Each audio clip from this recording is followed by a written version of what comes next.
Boa tarde a todos os colegas. Boa tarde.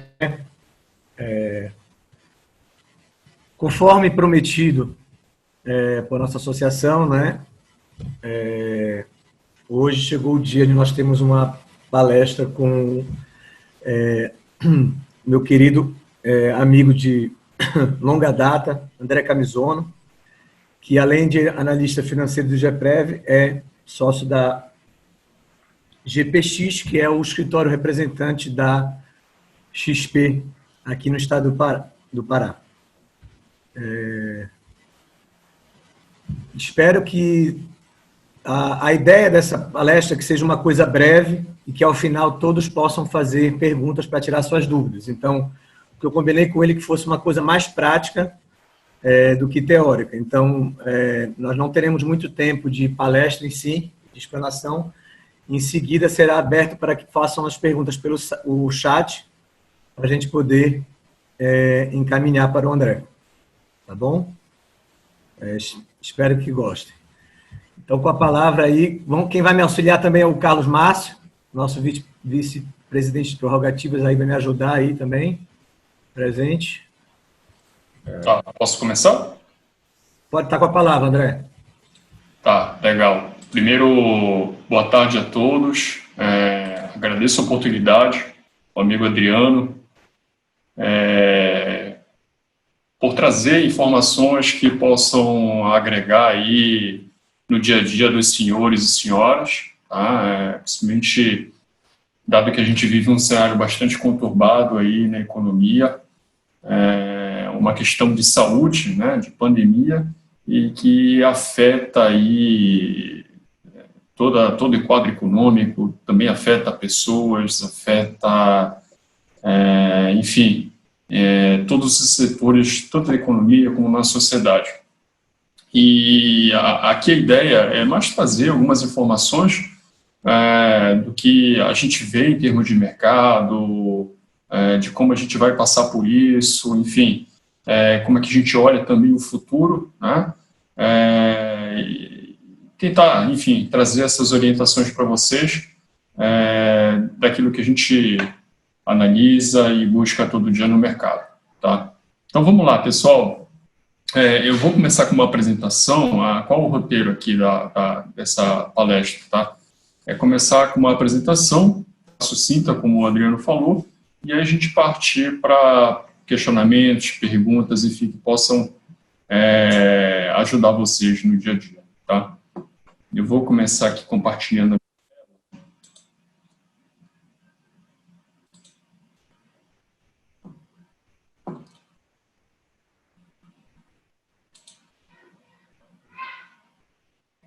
Todos conseguem ver a minha tela? Tá ok. Tá tudo certo? Deixa eu até ver se tem um modo aqui melhor para fazer. Bom, perfeito, pessoal. O tema é esse, tá? Investimentos e planejamento financeiro em tempos de crise, tá? E aqui, passando rapidamente o meu histórico aqui, para que todos entendam de onde eu vim, onde eu me capacitei.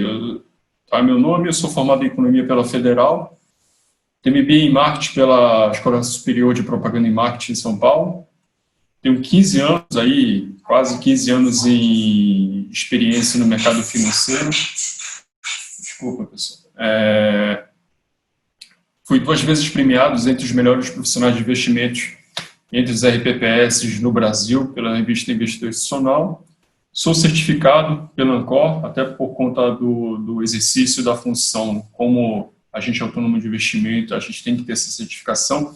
E só para vocês terem uma ideia, essa certificação tem um nível de exigência tão alto, dado a responsabilidade que a gente tem com o recurso de terceiros, que a média de aprovação no Brasil é na faixa de 30% a 40%.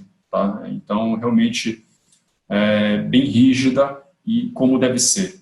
Tá? Além disso, sou um dos sócios fundadores da GPX Investimentos, que é um escritório credenciado da XP. Tá? E aqui eu quero começar com essa imagem, né, que a gente sabe que tem sido muito isso, né? Quando você tem um movimento de mercado, tanto de alta como de baixa, né? Mas principalmente quando você tem um movimento de alta em que todo mundo, no afã de ganhar um recurso a mais, né?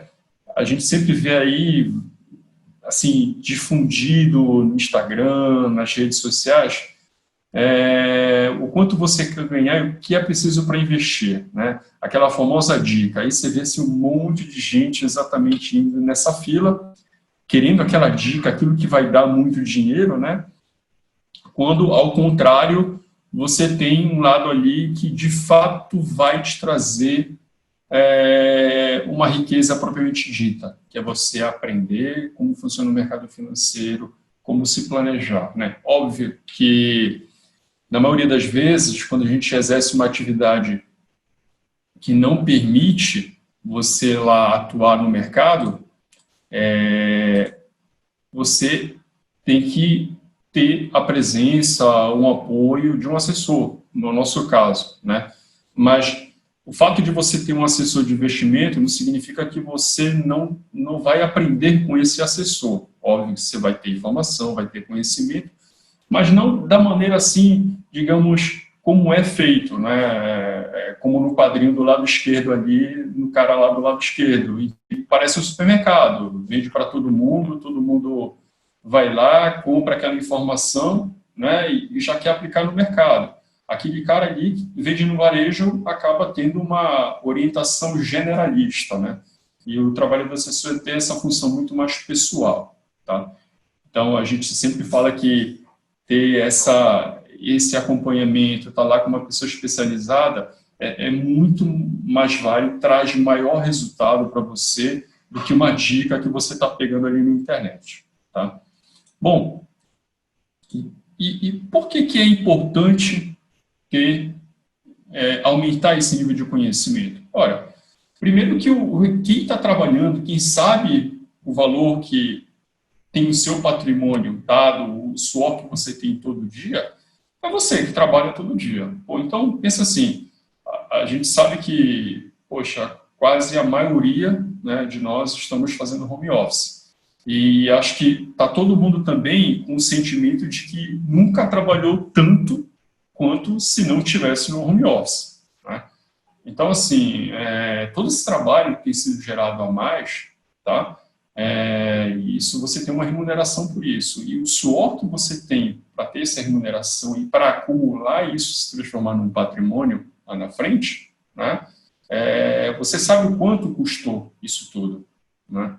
Então, acho que você se inteirar onde você está investindo, para onde você quer chegar, qual o objetivo, qual é a meta, né? E traçar uma estratégia de modo que você tenha um patrimônio que lá na frente te dê uma qualidade de vida, que dê uma sustentação quando a tua produtividade vai cair, porque no ciclo de vida você vai tendo aquela idade mais velha, a tua produtividade obviamente que vai cair, né? E os custos vão aumentar também, principalmente no quesito de saúde, ou fazer uma viagem também, isso vai aumentar, enfim. Então você precisa ter um patrimônio que sustente essa qualidade de vida que você almeja ter na frente. Tá?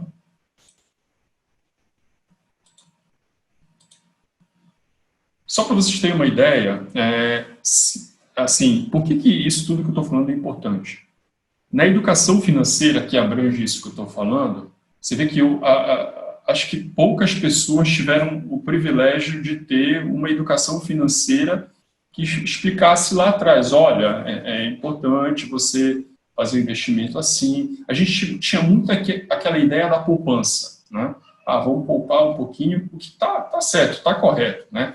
Mas ela é muito mais no sentido de disciplinar, que você tem que poupar, do que efetivamente saber investir. Uma coisa é poupar e outra é saber investir, né? Então, acho que todo mundo teve aquela ideia de que, poxa, é preciso poupar, mas saber investir era muito difícil. Geralmente a gente franqueava o saber investir simplesmente para o gerente do banco, né? E aí ele fazia o que quisesse com os seus investimentos. E você confiava nele, porque não tinha uma outra pessoa para fazer isso. Então a gente ficava ali amarrado à condição do gerente. Lembrando assim, que o gerente não é que ele seja uma má pessoa.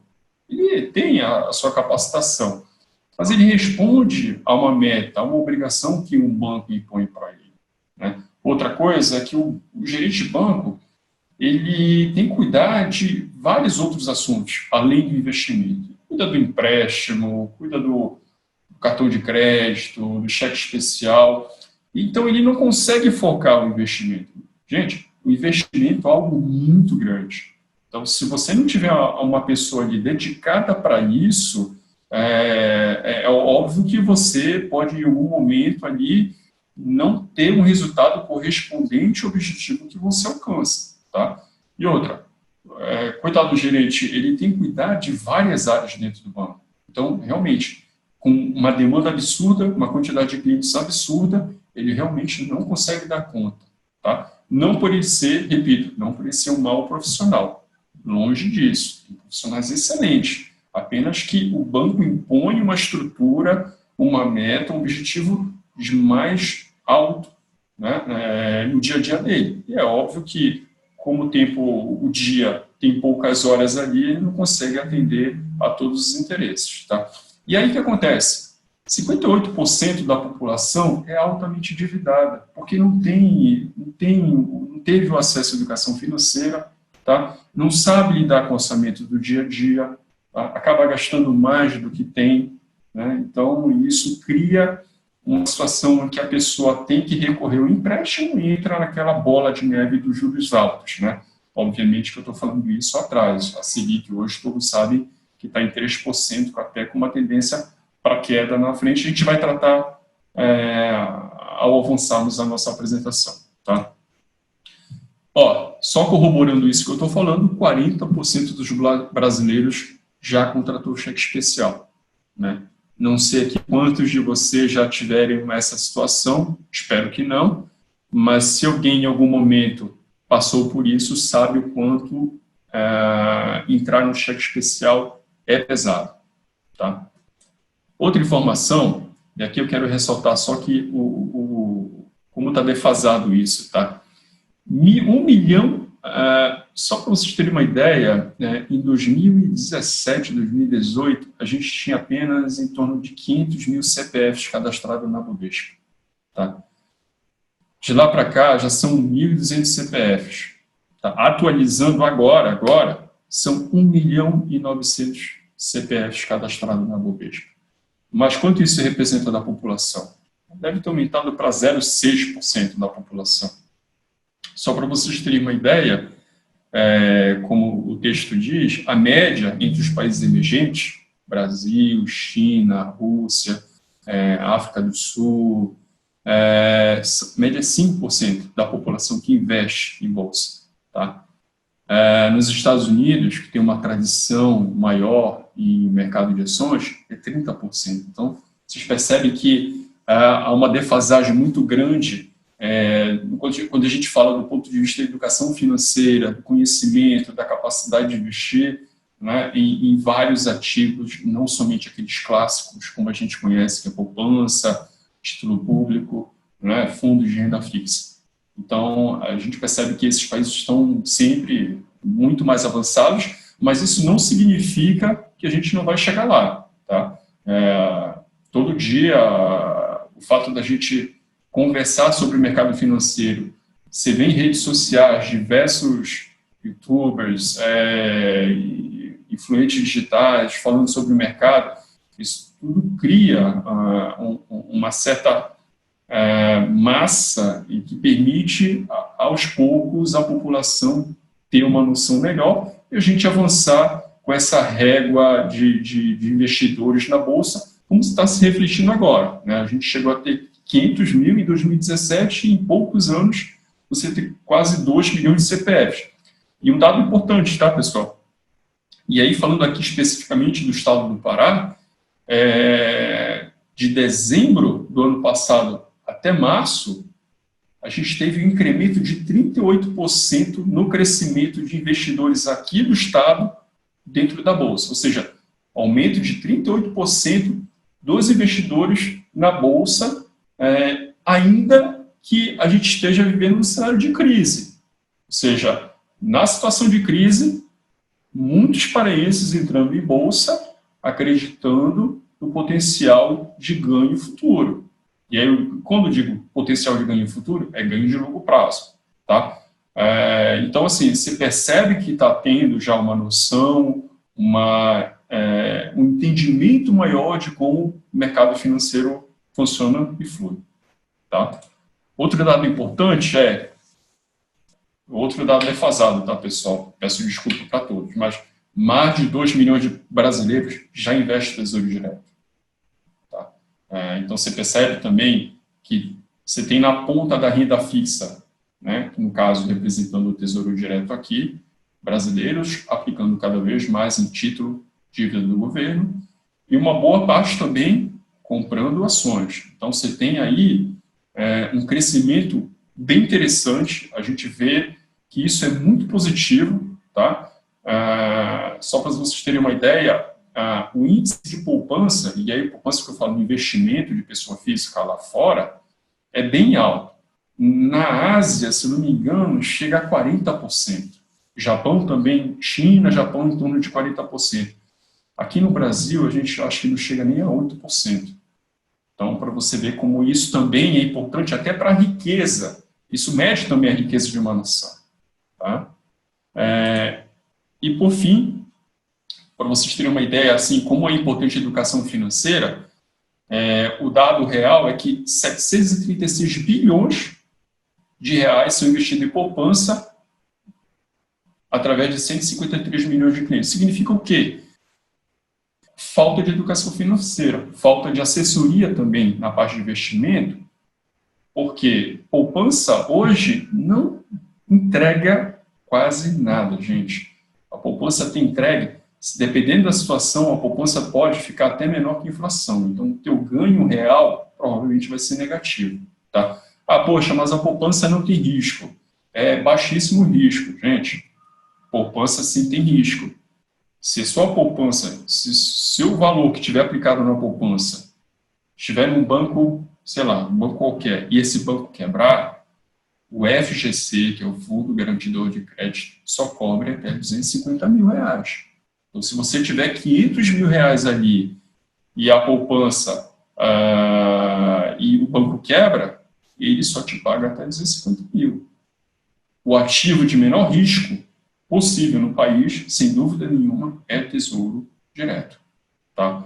Então, apesar da poupança ser um produto muito fácil, tá? Ele não dá esse risco 100%, não elimina o risco 100%, tá? Até 250 mil ele pode até eliminar. Tá? Ele te paga o rendimento no mês, ele não tem rendimento diário, tá?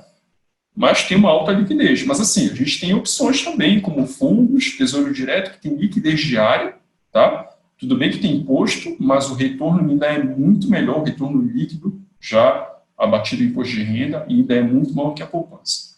Tá bom? Continuando, pessoal. Aqui a gente tem uma ideia de como isso tudo que eu falei entra no detalhe.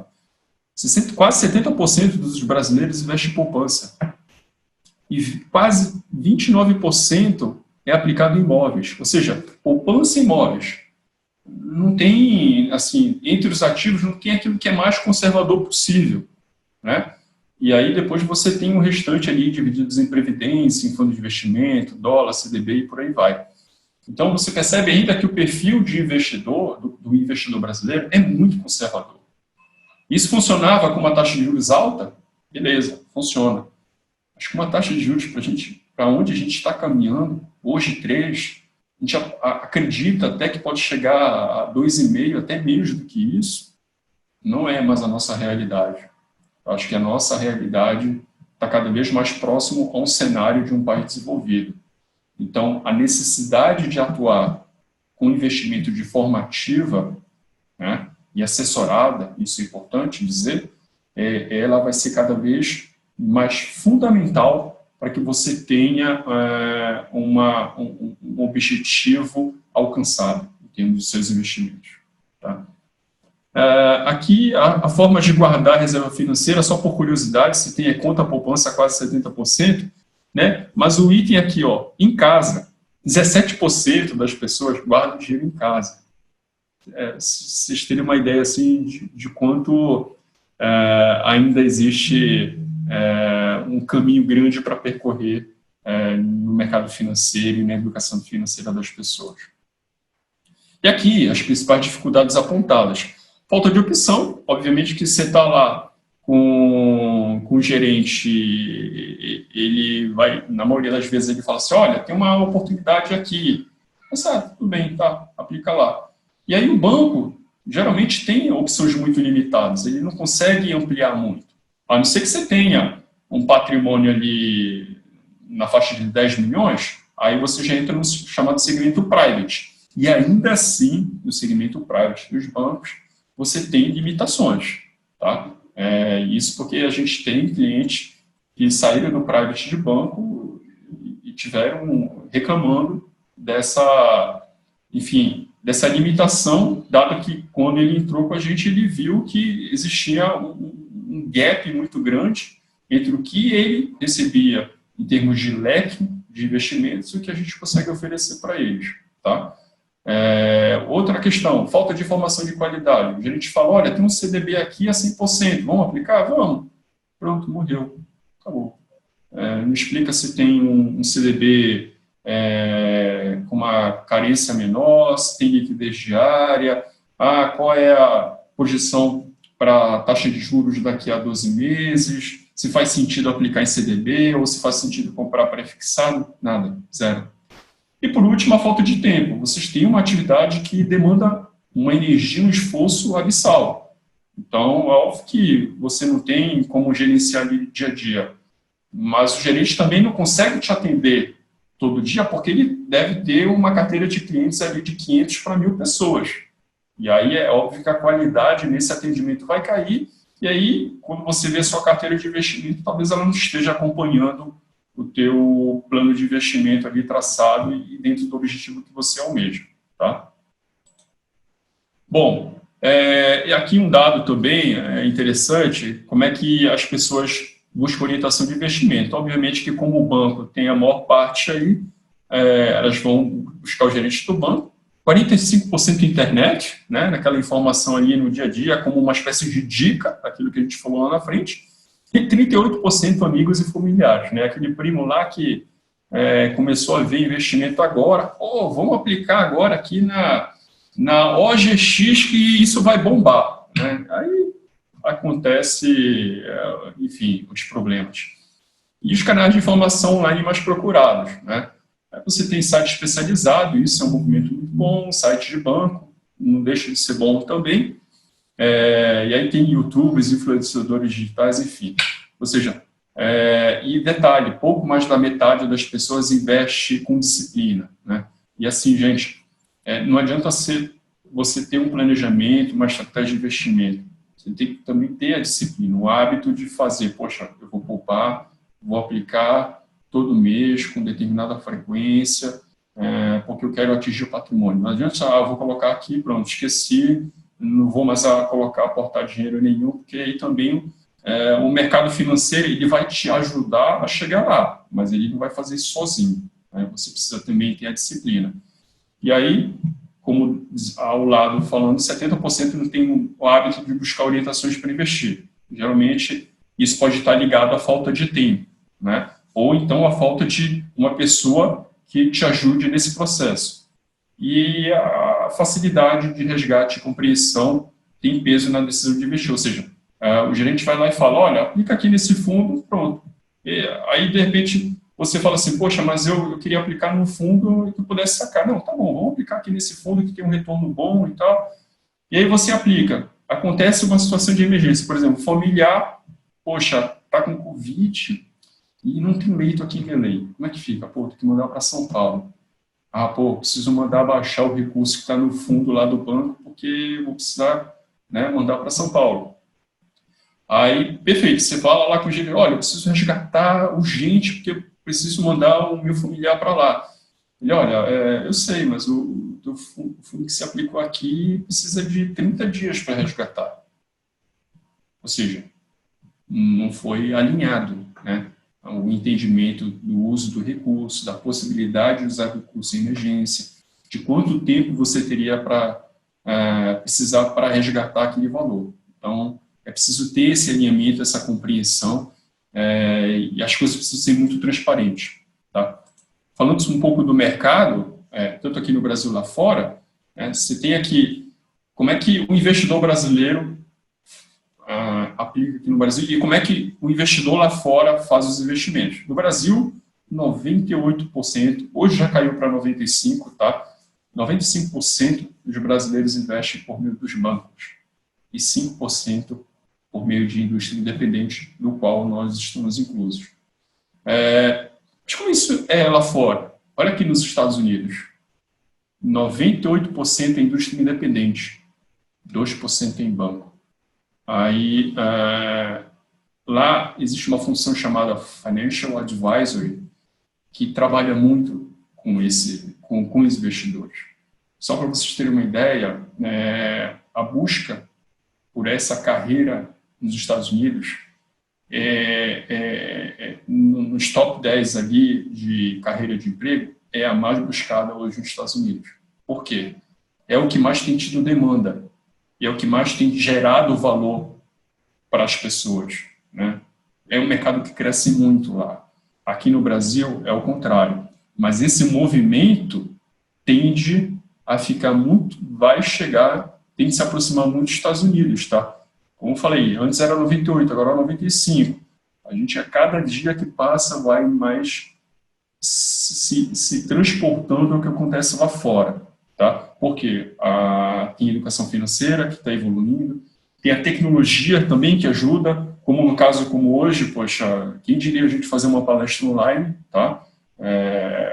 A plataforma da própria XP, os aplicativos, enfim, tudo hoje converge para que a gente se aproxime ainda mais do que acontece nos Estados Unidos e nos países desenvolvidos de forma geral. E aí a gente falando de investimento, tem uma manchete aqui do Valor Econômico. Juro baixo traz cenário inédito para aplicações. Poxa, quem estava acostumado a ganhar 1% ao mês, esquece. Sem fazer esforço nenhum, baixo risco em fundo de renda fixa, sentar ali no CDB e ganhar 1% ao mês, esquece. Isso não acontece mais, não é mais a realidade do Brasil, tá? Eu estava até conversando com o Adriano antes, a gente estava acostumado lá atrás, numa crise lá fora, você tem um dólar que sobe muito, né? Toda vez que tinha uma crise lá fora, o dólar explodia, a inflação também e a taxa de juros explodia. Hoje, o que acontece? A única coisa que está subindo é o dólar. Inflação cai, taxa de juros cai. E aí, você que lá atrás, quando aplicava no CDB ou no fundo de renda fixa, a taxa de juros subia, poxa, todo mundo ficava alegre. O famoso alegria de rentista, né, que só dependia da renda fixa, os juros aumentavam e ele ficava feliz, não tinha esforço nenhum, só colocava o dinheiro lá e pronto, esperava render. Gente, isso acabou, tá? A nossa estrutura, o mecanismo de taxa de juros e inflação está muito diferente do que era antes e não vai mais voltar àquela situação anterior. Digo isso porque, se nós voltarmos à situação anterior, fatalmente a gente tem um país que realmente não dá certo. Eu não acredito nisso, tá? Acho que o país tem tudo para dar certo. É óbvio que tem ainda muita questão política aí, que atrasa aí o nosso desenvolvimento, mas eu não acredito mais. Eu acho muito difícil, quase impossível, tá? Porque eu sou um cara muito otimista também com o país, mas acho que a gente não vai ter mais um cenário de taxa de juros negativa, taxa de juros muito alta como eram antes. Então, isso força a gente a ter estratégia, força a gente a ter educação financeira, né? Tem um auxílio melhor com os investimentos, entender onde está investindo, né?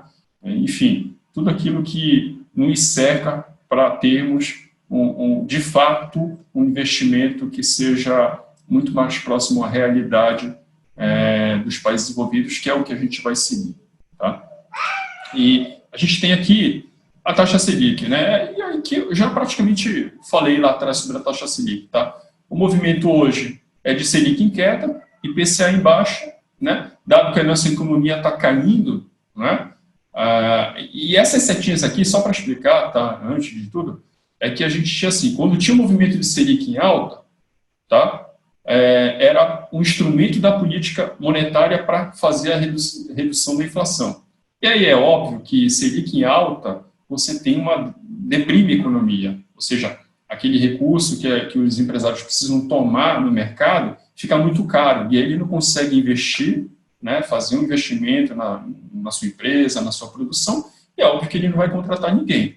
Quando eu reduzo a Selic, tá, porque a minha inflação ali já está controlada e eu preciso estimular a economia. Então, o empresário já olha assim, poxa, já consigo pegar de forma mais barato esse recurso no mercado e aí fazer um investimento. E também tem outro lado. Quando tem uma Selic muito alta, se você é empresário, ele pensa assim, poxa, por que eu vou fomentar o crescimento da minha empresa se ela me entrega 10% de retorno, quando na Selic, com 13% sem fazer nada, sem fazer esforço nenhum, ele já me entrega lá 13%. Então, é melhor deixar esse dinheiro aplicado, né? Agora, não. Com 3% caindo até mais do que isso, que é a projeção que a gente tem, poxa, dificilmente o negócio não consegue rentabilizar mais do que a Selic hoje. Então, estimula a economia reduzindo a Selic. Pessoal, não sei se vocês já ouviram falar no CDI. CDI é a taxa de referência de mercado. Então, por exemplo, só para ter uma ideia, tá? Se o fundo rende 10% e o CDI tem 10%, e o CDI, o parâmetro dele é muito ligado à taxa de juros Selic. Então, se a Selic for 10%, o CDI vai ser 9,99, 9,98. Então, ele é muito correlacionado, é muito próximo. Se a Selic sobe, o CDI sobe também. Se a Selic cai, o CDI cai. Então, se eu tenho um fundo que dá 10% e o CDI está 10%, obviamente que a gente pode dizer que o fundo está dando 100% de CDI, né? Então, só para vocês terem uma compreensão de que esse é o principal benchmark, digamos assim, do mercado para renda fixa, tá? E para alguns fundos de multimercados, e para renda variável, obviamente, que a gente acaba puxando ali a Bolsa de Valores, tá?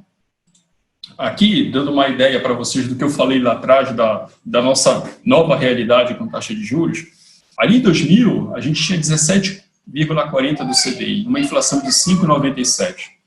Olha o juro real ali ganho por todos, 10,79. Pô, ótimo. Ou seja, eu deixava o meu dinheiro aplicado em 2000, fazia nada e ganhava uma grana absurda. E assim, o estrangeiro via muito isso. Imagina o estrangeiro lá nos Estados Unidos, que os juros na época, vamos supor, 2%. Olha o quanto ele ganhava aqui e depois mandava em dólar para ele. É absurdo, ganhava muita grana. 2004, esse juros real já caiu, né? CDI um pouco menor, mas uma inflação muito alta. Gente, 2020, tá? Isso aí é uma projeção para entre janeiro até dezembro desse ano. CDI é 13,27, inflação é 3. Ganho real, 0,26%. Tá? E aí uma projeção que a gente faz para 2021, CDI a 3,22, inflação a 3,31. Ganho real, positivo? Não, negativo. Ou seja, mesmo que você faça 100% de CDI, o teu ganho provável vai ser menor que a inflação. O que isso quer dizer? Se você ficar só na renda fixa ali, provavelmente, tá? Isso é uma projeção, provavelmente o teu ganho real vai ser negativo. Então, veja a importância de você ter um planejamento financeiro, um investimento, uma estratégia de investimento bem alinhada com o teu objetivo, exatamente para você ter um juro real positivo, né, dentro de um horizonte que você almeja. Então, esse é um recado muito importante que eu preciso dar para todos vocês. Não adianta ficar só na renda fixa. Não adianta ficar só em produtos de investimentos tradicionais. Vocês vão precisar correr atrás de um trabalho mais robusto, mais delineado, que dê condições para vocês conseguirem um ganho real, que antes era muito fácil e a cada ano que passa vai ser mais difícil. Tá? E aqui, pessoal, eu quero mostrar esse gráfico aqui, é a taxa de juros, tá? Desde 1999, tá? Aqui a gente tinha quase mais de 26%, tá? Foi a maior, desse tempo aqui, a taxa de juros em 99 era 26,50, tá? E aí a gente teve sucessivas quedas e altas aí, de modo que a gente está hoje em 3%, tá? E aí de 99 para cá, tá? São aí praticamente 20 anos, vocês observam que é um período grande o suficiente para a gente dizer que é muito difícil a gente ter taxa de juros naquela mesma grandeza que a gente tinha 20 anos atrás, tá? E aí, interessante assim é entender também o tipo de investidor que você é nisso, né? O que você foi como investidor, né? Quando você tinha ali uma renda fixa que te dava um valor altíssimo em termos de retorno, e o que você pretende ser diante desse novo cenário, dessa nova realidade, tá? E aí eu vou até acelerar um pouco, só para citar aqui, tem opções de escolhas de produtos de renda fixa, título público, fundos de investimento, diversos emissores, você tem um amplo leque, como falei, títulos públicos federais, tá? Com garantia do governo federal, nesses títulos públicos federais você tem opção para pré-fixado, pós-fixado, que segue a Selic, o pré-fixado, que é uma taxa que já traz aqui o quanto você vai ganhar, indexado à inflação, ou seja, a inflação sobe, aquele título está travado juntamente com a inflação, tá? Você tem fundos de investimento, tá? Também, que são uma ótima opção, tá? São, às vezes, opção com um ticket ali de entrada bem baixo, e você pega ali a expertise do gestor de alto nível, tá? E aqui, só para falar, gente, assim, é um mundo, tá? O fundo de investimento. Você tem ela dividida em primeiro nível em 4 categorias aqui, que vocês estão vendo, renda fixa, ações, multimercado. Depois você tem, cada um desses aqui você tem uma estratégia, um subconjunto de estratégias, e depois você tem outro subconjunto de estratégias ainda mais no detalhe. Então, fazer uma estratégia de investimento não é algo simples, tá? Mas a gente tendo o objetivo, entendendo o horizonte de investimento de vocês, a gente consegue fazer uma diversificação com base nessas estratégias apresentadas, tá? Outro fato interessante é ter um plano de previdência, né? Até porque, obviamente, que todo mundo aqui contribui para o IGPREV, né? Seja ele Finanprev ou Funprev. Tem a questão da previdência complementar, até que a gente vai até conversar um pouco mais na hora do bate-papo ali. Mas o que é legal, tá? Que a gente vê assim, diretamente para vocês. Assim, ele é uma boa forma de você proteger teu patrimônio. Por exemplo, se tem um patrimônio ali formado, se acontecer uma ausência sua, tudo bem que você tem o governo lá que vai fazer a pensão, mas será que é o suficiente para manter a qualidade de vida da tua família? Né? Então, de repente, você tem um plano de previdência ali que, numa ausência sua, o recurso já cai direto para os beneficiários que você nomeou. Né? Então, se você tem um filho ou uma filha, aconteceu alguma coisa, vai direto para esses beneficiários. Tá? E um detalhe interessante é que isso também ajuda a você reduzir o imposto de renda até 12%. Então, acho que é um benefício fiscal que é interessante levar em conta.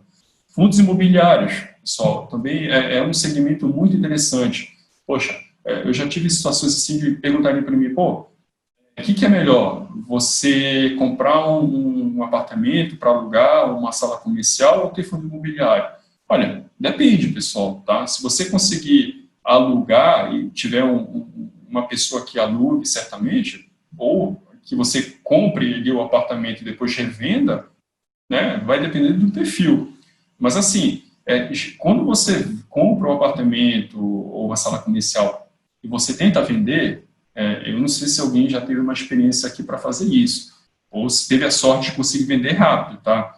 Mas eu, por exemplo, fiz recentemente isso, levei 3 anos para vender o apartamento. Né? É muito difícil, então, a liquidez, tá? E o que é interessante no fundo imobiliário? você pode comprar e vender a hora que quiser, porque você vende na bolsa, não está restrito a uma região, tá? E outra, ele te paga dividendos, como se fosse um aluguel todo mês, isento de IR.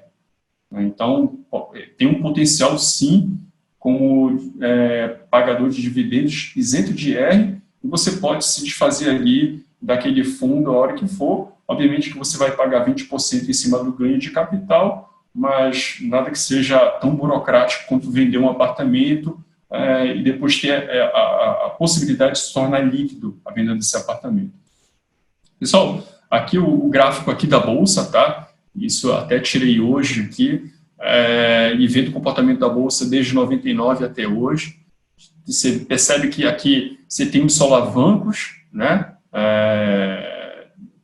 Na questão de crises aqui, como em 2008, depois você tem a crise aqui da pandemia, né? Mas ainda que tenha esses momentos de crise tão intensos como foi em 2008 e agora, você percebe que o horizonte sempre é de crescimento. Ou seja, aqui você tem um horizonte de longo prazo aqui muito bem feito, 20 anos.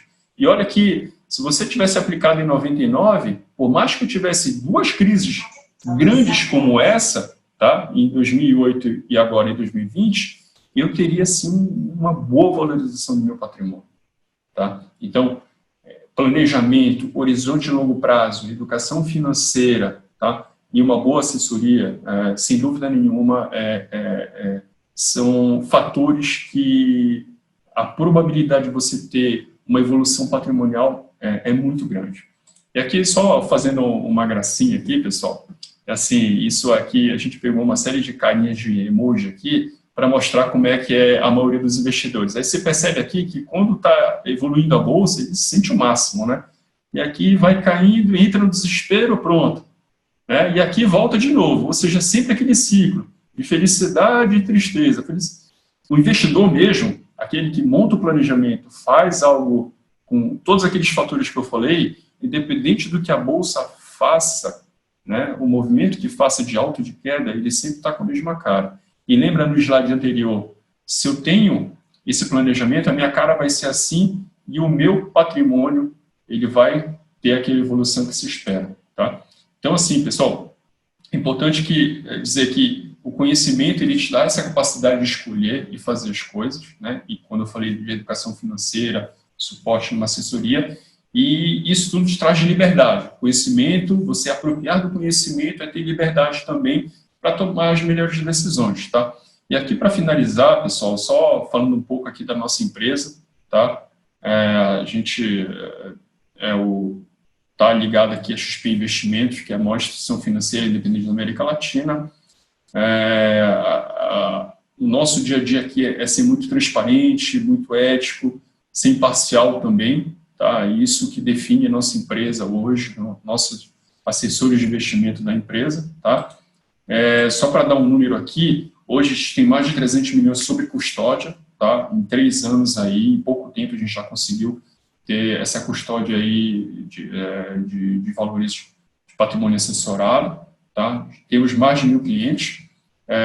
A gente foi agora, mês passado, a gente conseguiu ter o NPS de 95. Para quem não sabe, o NPS é um índice que mede a satisfação do cliente em relação ao serviço que é oferecido. Esse NPS é um indicador usado no mundo todo, ele vai de menos 100 a 100, sendo que menos 100 é aquela pessoa que vai falar mal do teu serviço, vai falar mal do teu produto, e 100 é aquele que vai falar bem, que vai recomendar, tá? E a gente teve o privilégio aí de ser muito bem qualificado entre os nossos clientes em 95. A gente ficou entre dos 600 escritórios da XP no Brasil todo, nós estamos lá entre os 10 primeiros, os top 10 ali da rede nacional, e o primeiro aqui da região, tá? E ano passado a gente também recebeu um prêmio aí das 20 operações que mais crescem no Brasil, tá? Então isso dá uma alegria muito grande e mostra que a gente está seguindo um caminho muito bom com relação ao que a gente se propõe aqui no nosso estado e para todos os nossos investidores. Aqui é a nossa equipe, tá? Hoje nós temos aí 14 pessoas atuando aqui no nosso escritório, tá? A gente tem um trabalho de partnership muito forte em que a pessoa que começa a trabalhar, ela pode vir se tornar sócio da gente, então isso cria aquele sentimento de que o negócio não é só do sócio, o negócio pode ser de todos ali, todos podem participar. E aqui, pessoal, a nossa equipe tem diversas formações, mas o conhecimento do mercado financeiro, né, até dado a necessidade de certificação. A experiência também é muito relevante e isso tem feito que a nossa empresa alcançasse patamares que nenhuma outra empresa aqui da região conseguiu. E aí, para fechar, pessoal, aqui, uma frase muito conhecida aí do Warren Buffett, que acho que todos conhecem como um mega investidor no mercado mundial, o que os sábios fazem no começo, todos fazem no final. Ou seja, qualquer momento é importante começar a fazer investimento, um bom planejamento, uma assessoria de investimento, para que você chegue nos seus objetivos, tá? Nunca é tarde para começar, o importante é começar e não deixar isso para quando realmente a situação estiver muito ruim, aí você vai tentar iniciar todo esse trabalho, tá? Por fim, pessoal, queria deixar aqui meu muito obrigado, tá? Opa, desculpa, acabei apagando aqui, mas eu vou deixar meu contato aqui no chat também, quem quiser conversar comigo, fica à vontade. Deixa eu só terminar aqui. Fica à vontade, eu vou deixar o meu contato aqui no chat, quem quiser entrar em contato, estou aqui à disposição. E eu acho que acabei me alongando muito, né, Adriano? Que é empolgante o assunto. E aqui eu deixo aberto aí para o Adriano aí. Isso. E, André, eu não vou tecer muitos comentários agora para a gente passar logo para a parte prática, mas desde já agradeço e te parabenizo pela excelente palestra, né? Você, em pouco tempo, conseguiu nos passar muitas informações sobre o mercado financeiro e acho que também uma coisa que é primordial, né, que você fala, você tem que se conhecer que tipo de investidor você é e o que você quer para você no futuro, né, para traçar metas. Então, para mim não me alongar, pessoal, eu gostaria de passar para vocês que escrevam aí no chat as perguntas para que eu possa passar para o André. E a gente possa passar logo para essa parte prática, para a gente não perder muito tempo. Tá bom?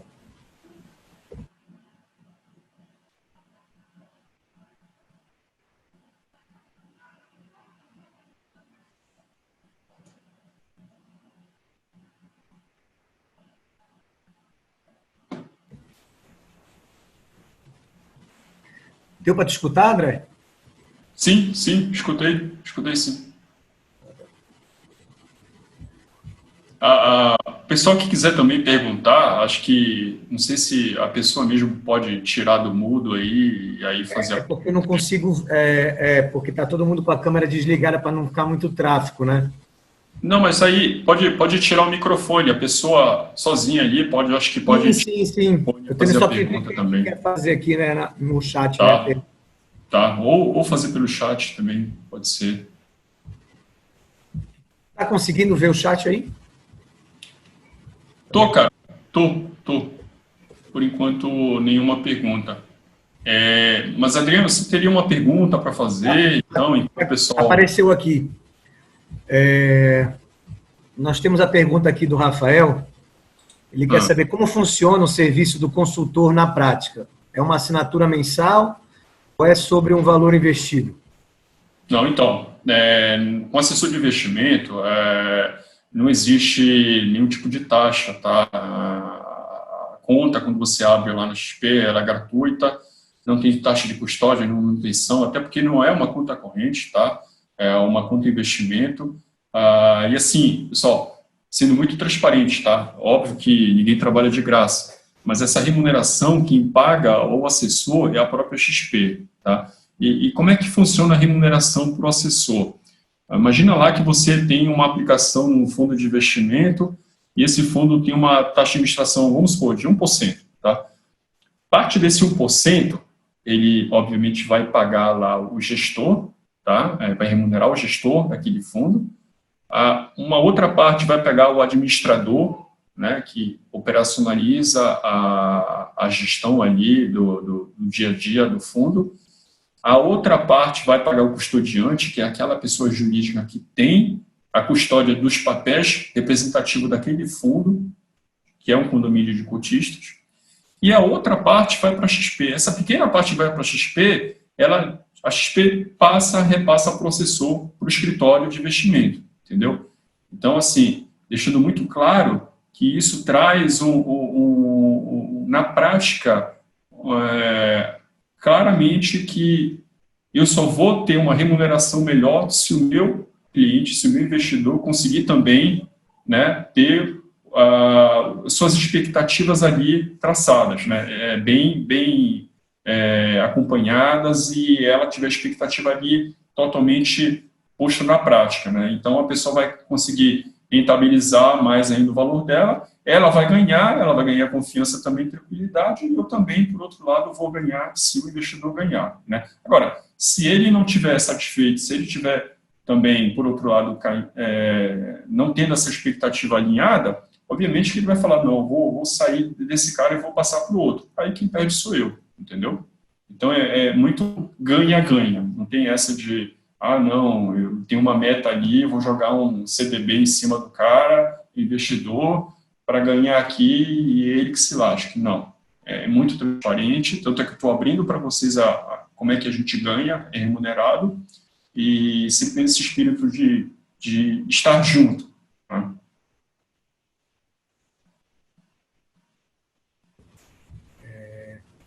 Respondida a pergunta, Rafael? Acho que sim. Tem uma pergunta aqui agora da Rafaela.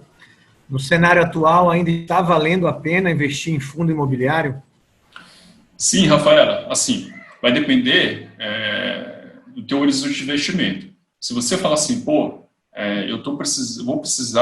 eu penso em investir em fundo imobiliário, mas talvez eu precise desse recurso para o fim do ano, para fazer qualquer outra coisa. Eu vou dizer, Rafaela, não, então melhor não aplicar em fundo imobiliário, tá? Agora, se você tem um investimento de longo prazo, pensa assim, poxa, não, eu quero investir agora para daqui a 20, 30 anos ter ali um patrimônio que seja razoável, né? Aí, Rafaela, eu acho que vale muito a pena, porque com a pandemia veio toda essa queda do mercado, e isso fez com que os fundos imobiliários fossem muito depreciados. Então, você está entrando num momento que está muito barato. É muito barato. Dificilmente você vai ter uma oportunidade, a não ser que a gente tenha uma outra crise, tá? De dinâmica parecida com essa, tá? Mas você viu lá no gráfico de bolsa que ainda que em 2008 eu tenha tido uma crise e agora estou tendo outra, né? No longo prazo de 20 anos, quem aplicou em 99 ainda está ganhando muito dinheiro. Então, se você tem essa perspectiva, comprar fundo imobiliário hoje faz sim toda a diferença, desde que você tenha esse horizonte a longo prazo, porque até lá ainda vai ser de muita volatilidade.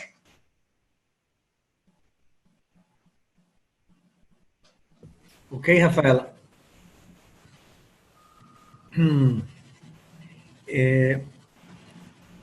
Alguém tem outra pergunta? Senão eu vou fazer uma minha aqui. Por enquanto, então, vou fazer a minha. André, eu queria... para quem não sabe, o André também ele é servidor público do IGPREV. E também ele é pós-2003. Né? Então, ele está naqueles que não terão mais no grupo da não integralidade. Eu queria que tu desse assim, uma opinião sobre a nossa proposta, né, não implementada ainda do plano do Estado, do plano de regime complementar, e se você acha que é uma vantagem, ele já tem uma vantagem em cima de outros planos de previdência, o fato do Estado ter que aportar uma quantia, né, uma porcentagem igual daquilo que você vai aportar também. Como é que você vê como servidor? Quais são as suas expectativas em relação à sua aposentadoria no futuro? Tá. Bom, assim, a previdência complementar, tá, gente, eu não sou tão, apesar de estar lá no GEPREV, eu não sou tão, digamos assim, especialista nisso, mas a análise que eu faço é o seguinte: quando você tem a limitação de ter o ganho ali até próximo do teto, tá, ou até o teto praticamente, se você quer ter o ganho na integralidade, obviamente que a previdência complementar vai te ajudar a isso, tá? E o que eu acho importante, assim, na previdência complementar, assim, obviamente que todo mundo tem a sua opção, né? Ainda não está claro, né, Adriano, se vai ser uma condição obrigatória a adesão à previdência complementar ou vai ser voluntária, né? Obviamente que para o Estado ter uma massa crítica ali que satisfaça a criação da previdência complementar, ela precisa dar algo em troca.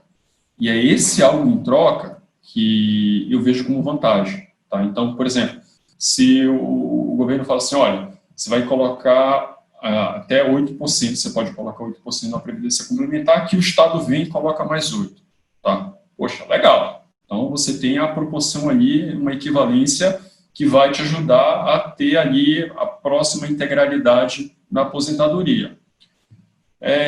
O que eu acho um pouco que não está claro, e assim, e aqui é preocupante, assim, como é que vai ser feita a gestão dessa previdência complementar, né? É óbvio que se eu aderir à previdência complementar, eu vou ter ferramentas para analisar se está sendo bem gerida, né? Eu consigo individualmente fazer isso. Agora, a questão é assim, primeiro, se a pessoa, né, ou a instituição, enfim, vai conseguir fazer uma boa gestão, tá? E segundo, se o Estado consegue arcar com esse 8%, né, para dar essa paridade com o que você está recolhendo. Vai por algum motivo, em algum momento aí dos próximos anos, o Estado não tem recurso. Ou seja, você recolhe e o Estado vai recolher, entendeu? Então, essa garantia a gente não pode ter, né, e nem pode dar, né? Mas, assim, do ponto de vista que dá uma vantagem, que brilha um pouco os olhos de você aderir, é o fato do Estado equiparar a tua contribuição.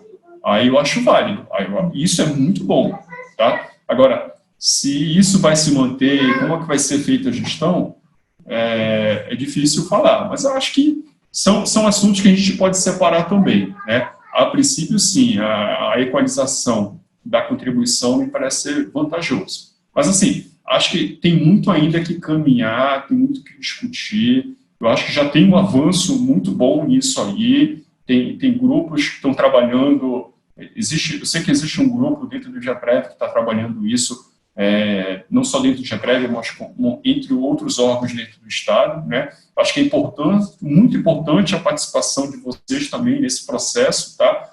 Até para dar aquela sustentabilidade que todo fundo de previdência precisa ter, tá? Senão, não faz sentido você ter fundo de previdência, e se você não tem uma sustentabilidade na previdência, nenhum Estado aguenta, a conta pública não aguenta, entendeu? Então, isso precisa estar muito bem amarrado, tá? Mas amarrado de forma a proteger os vencimentos que a gente pode oferir lá na frente, tá? Ao mesmo tempo, ela tem que ter agilidade para saber se atualizar conforme a sociedade também vai envelhecendo e vai mudando. Obrigado. Então, você, só confirmando, seria um bom atrativo o fato do nosso regime complementar ter essa questão do aporte do Estado, ele já sai em vantagem em relação aos outros planos de previdência, né? Só para... não sei se eu já tinha comentado contigo isso, André.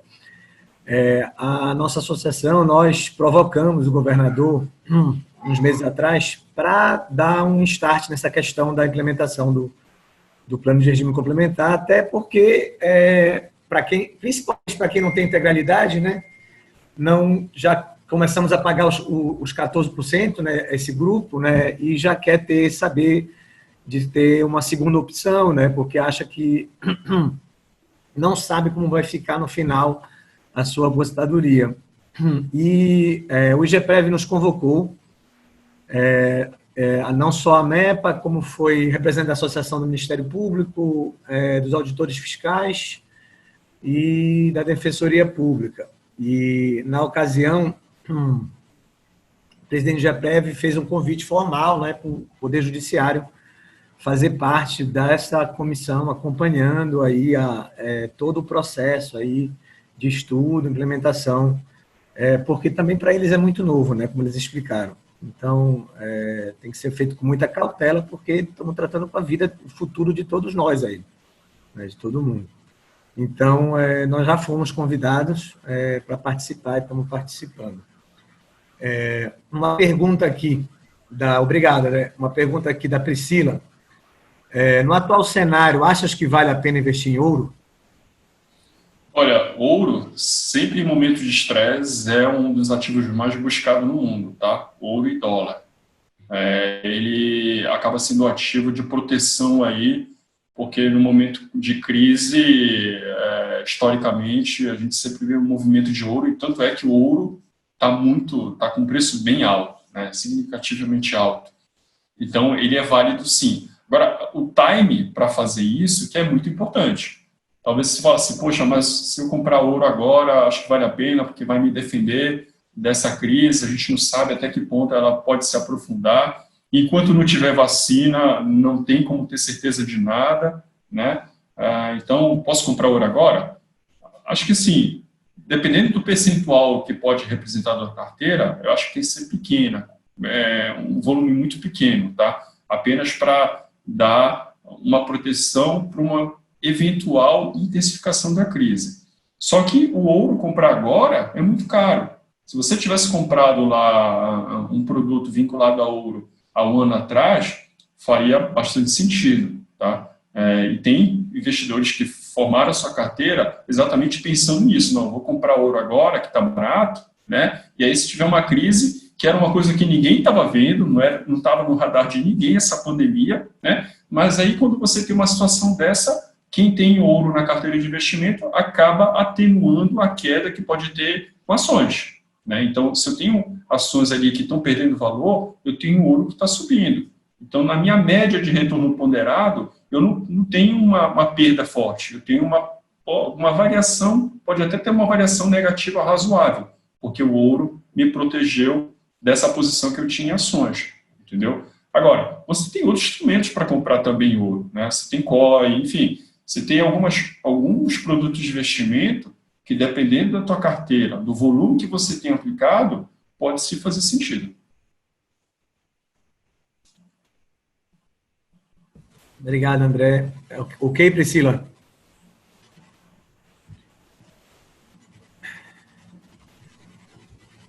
Nada.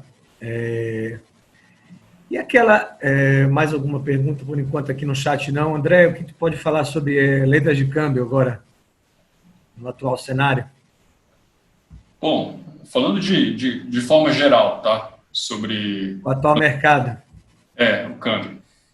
O câmbio chegou numa máxima aí muito próximo a R$6, né? Algo que a gente nunca imaginou. Ali, lá atrás, 2, 3 meses atrás, a gente falava chegar em 5 seria o apocalipse no Brasil. Chegou, não aconteceu nada de ruim. Ficamos próximos de chegar em 6. O Brasil quebrou, também não vai quebrar, tá? E aí esse movimento do dólar no mundo todo, ele não é só uma questão que a gente pode dizer, não, porque aqui o Brasil está muita confusão política, você tem uma situação das contas fiscais que está muito ruim, então o dólar está subindo por conta disso? Não, gente, o dólar, comparado a uma cesta de moedas de países emergentes, está muito superior. Subiu muito, e essa cesta de mercado emergente caiu bastante, no qual inclui o real. Tá? Óbvio que o real é o que perdeu mais valor em relação ao mercado como um todo, por conta das questões de incerteza com a economia brasileira. Tá? Mas o dólar valorizou muito mais que as outras moedas em função até de uma defesa, como a pergunta do ouro, né? Eu falei que a questão do dólar também acaba sendo um ativo de proteção. Então, numa crise, o mundo todo vai buscar a principal moeda de negociação, que é o dólar. Então, ela tem uma valorização natural, né? E fora que a taxa de juros dos Estados Unidos caiu, né? E a gente sabe que numa recuperação econômica, a economia americana é muito robusta, então provavelmente ela vai ser um dos primeiros países a recuperar o fôlego econômico assim que a gente tiver uma vacina e essa pandemia toda sofrer uma atenuação, entendeu? Obrigado, André. Tem uma pergunta aqui do Breno Braga. Qual seria o melhor local para investir tendo liquidez imediata? Olha, hoje você tem diversos produtos de renda fixa, né? Se você precisa de liquidez imediata, provavelmente você não quer ter qualquer tipo de variação no teu recurso, né? Tem uma regra assim, que quanto maior a liquidez, menor vai ser a volatilidade, mas também menor vai ser a tua taxa de retorno. Se você reduz essa liquidez, você pode ter um maior retorno, né? Então, você tem que trabalhar com essas variáveis. Então, se você precisa de uma alta liquidez, aí você tem alguns ativos de renda fixa, como o CDB, você tem tesouro direto também, você tem fundos de investimento que tem alta liquidez. Ok, Breno. Tem uma pergunta aqui, eu não sei se tu estás familiarizado com uma previdência privada chamada Jusprev. Do executivo, né? Da União, aliás, né? A Jusprev que tem vários grupos de servidores, juízes, promotores, procuradores, estás familiarizado? É a complementar do juiz. É uma complementar Sim, deles, sim. Mas ela é uma previdência privada também que Sim. você pode aderir sem ser como complementar. Sim. Se tens conhecimento e se em comparação com as tradicionais ofertadas pelos bancos, ela tem alguma vantagem? Olha, assim, eu não conheço profundamente, tá? Qual é as regras do pessoal da Previdência Complementar, da União do segmento dos juízes, né? Eu não sei quais são as regras, eu realmente não consigo te dizer, tá? Agora, com relação ao banco e essa Previdência Complementar dos juízes, acontece assim, é que nas duas condições, é só você que aporta, tá? Você não vai ter um ente, no caso o governo, fazendo aporte paralelo. Não é rapidinho. Não é aquela complementar, que é outro nome. A Jusprev é uma previdência privada aberta para todo mundo. Tá. Não sei se tu estás familiarizado com ela. Não é aquela complementar Entendi. já está instituído. Tá. É como se fosse um fundo de pensão. Um fundo que é só para servidores. Tá. Não sei se estás familiarizado. Tá. Cara, sim. Eles oferecem uma taxa de administração ou era zero, próximo disso, alguma coisa assim. Só que eu não estou. Ele quer saber se estás familiarizado, se tem alguma vantagem em relação às outras dos bancos, seguradoras de uma forma geral. Tá. Assim, sendo sincero, cara, eu não estou familiarizado com o Jusprev, não. Não conheço, não sei qual é a regra dela, mas acredito que, como um fundo de previdência privado deve ter aí as mesmas condições das entidades de previdência complementar, de empresas, por exemplo, né? Por ser um grupo de profissionais ali vinculados entre si em função da sua atribuição, ele obedece às regras da Previc, mas assim, eu realmente não conheço, tá? Então, não tem como fazer juízo. Outra coisa, a pergunta da Rafaela aqui, Kurashima. André, você acha que vale a pena investir em imóveis nos Estados Unidos hoje? Olha, tendo bastante dinheiro, né, e sabendo como funciona o mercado imobiliário americano, pode ser válido sim, tá? Agora, você também tem os chamados fundos que compram o real estate nos Estados Unidos, né? Então, você pode, sim, sem comprar a propriedade em si, ter papéis ali vinculados a essas propriedades e receber lá teus dividendos ali em dólar, né? Mas, assim, aplicar lá fora exige realmente um montante que faça sentido você ter alguma posição lá fora. Agora, como diversificação de risco país, é excelente você ter uma posição lá fora, entendeu? Só ter todo o teu patrimônio vinculado aqui ao Brasil, realmente você corre um maior risco às condições do nosso país. Se você tiver uma posição lá fora, você reduz a dependência do teu patrimônio em relação ao que acontece aqui no Brasil. Obrigado, André.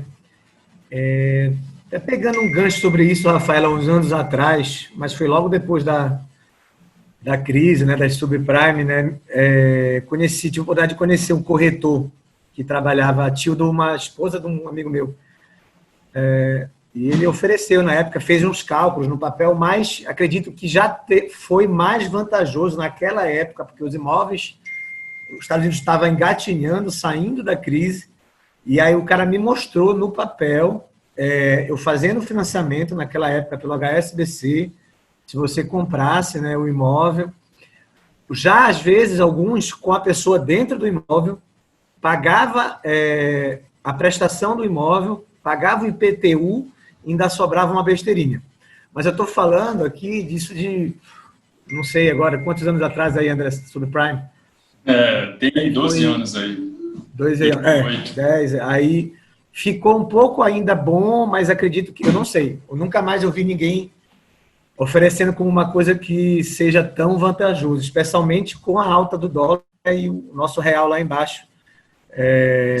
Não sei, sinceramente, eu não investiria, porque a tua prestação vai lá para cima, essa estabilidade. Exato. Esse cenário incerto aí do dólar... Esse cenário de hoje.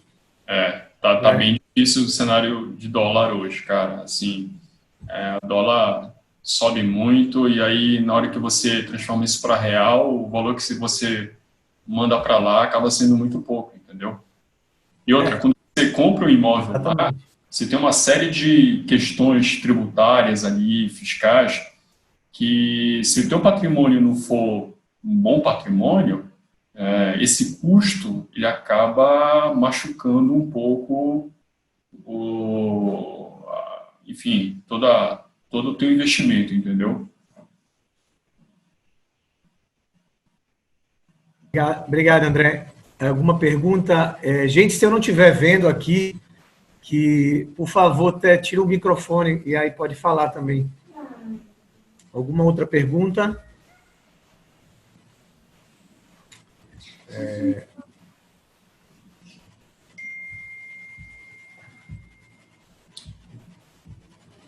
E, André, enquanto ninguém pergunta, qual na tua opinião, assim, né, o que seria hoje, tu indicarias um investimento específico ou tu tens que analisar, melhor sentar com a pessoa para saber o que ela quer a longo prazo? Tu falaria para saber o que ela quer, para tu poder fazer uma análise melhor, você teria alguma indicação? Então, hoje, do que acha que é mais seguro e em termos de segurança, claro, e rentabilidade? Perfeito, Adriano. Boa pergunta, cara. Assim, é importante a gente entender que cada pessoa tem o seu objetivo de vida, né?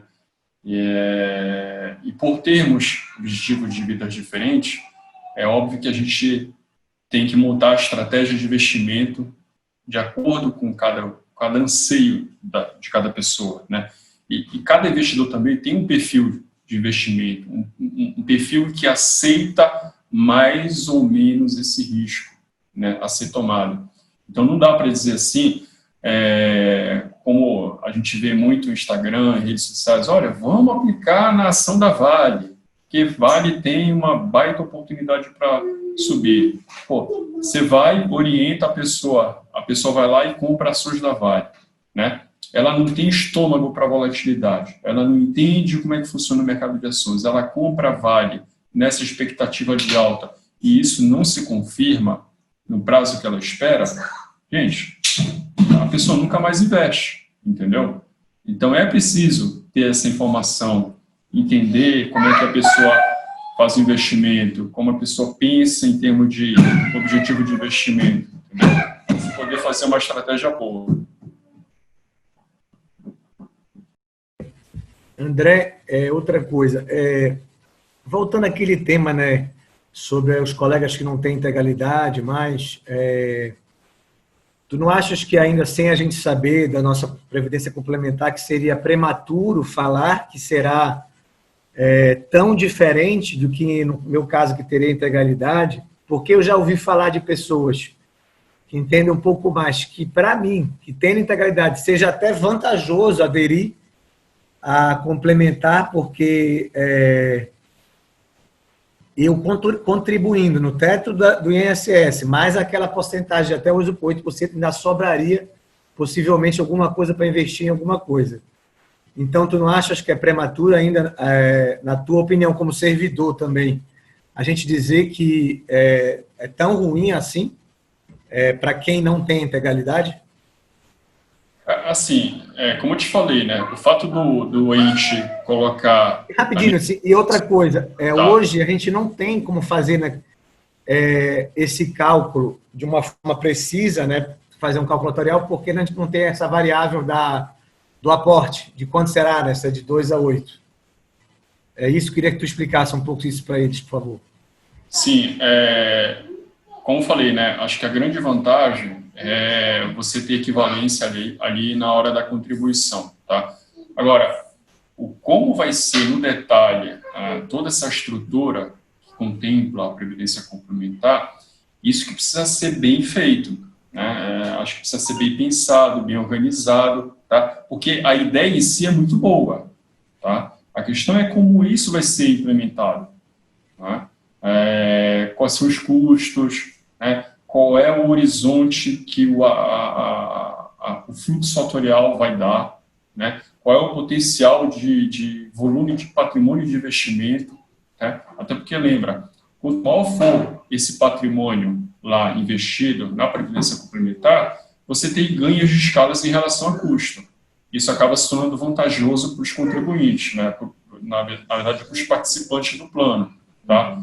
Então, assim, eu preciso ter esse conjunto de situações bem amarradas, bem estruturadas, tá? Para que a gente possa dizer assim, poxa, plano previdência complementar, bom, a ideia é muito boa, tá? Eu acho que faz total sentido, isso, assim, bem gerido e bem feito, isso até resguarda a tua aposentadoria, tá? Porque pensa assim, o ente público ali não vai pagar a parte do teto dele, tá? Beleza, não vai pagar. Mas como a previdência complementar ali está bem estruturada, ela vai pagar, entendeu? Ela não tem como não pagar.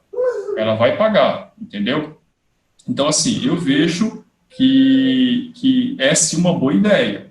Acho que só precisa ter uma clareza maior de como vai ser estruturado. E acho assim, sinceramente, eu acho que o pessoal que está trabalhando nisso tem totais condições de fazer isso se materializar. Obrigado. Pessoal, mais alguma pergunta?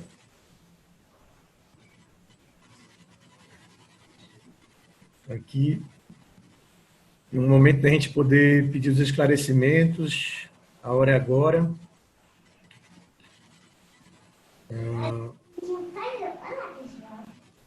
Não, por enquanto não.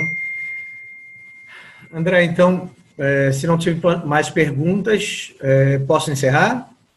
Fazer as considerações finais? Pode ir, estou à disposição.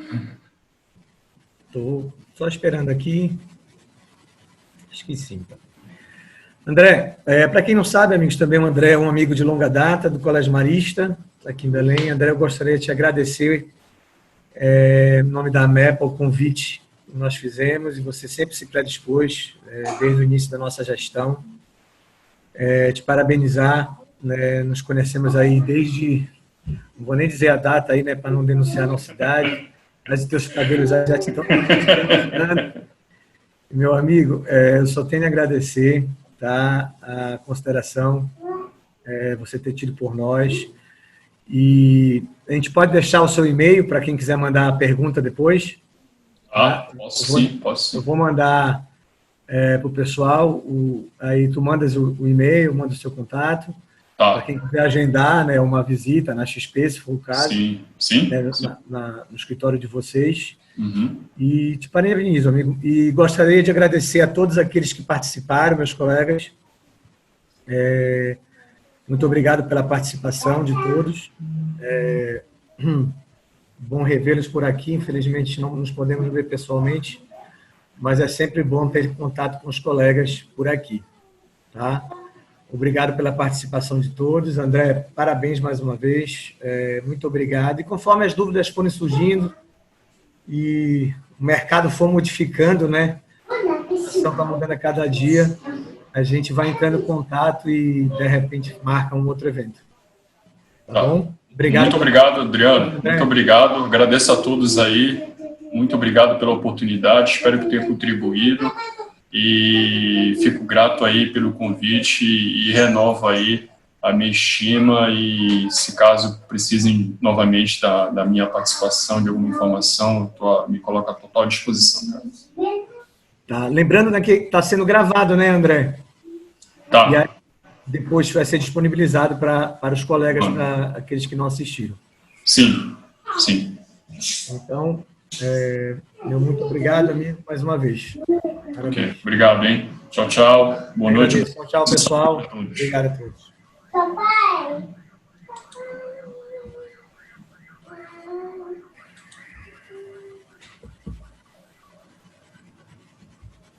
Oi. Alô, André? Oi. Tem uma pode pergunta falar. Aqui.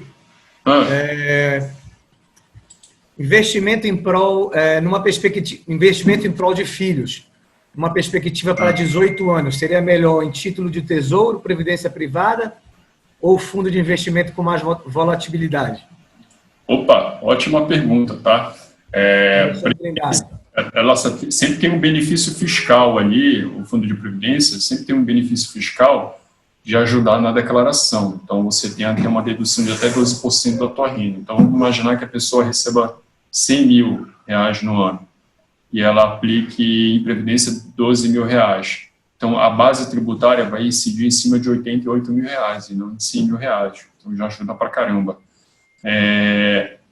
Eu acho que, assim, na verdade, não é uma coisa ou outra, tá? São as duas coisas. Então, você pode ter uma carteira com previdência e você pode ter outros fundos com uma volatilidade ali, compondo aquela estratégia para que, quando o filho ou a filha tenha 18 anos, ela possa usufruir, você possa destinar esse valor para ela, entendeu? É mais uma composição do que uma coisa ou outra. Tá, muito obrigado. Acho que essa é a última pergunta. Mais uma vez, obrigado, André, pelos esclarecimentos. Acho que foi isso aí, Alexandre. Aí. Acho que ok. Obrigado, amigo. Um abraço a todos. Obrigado pela participação. Tchau, André. Um abraço. Tchau.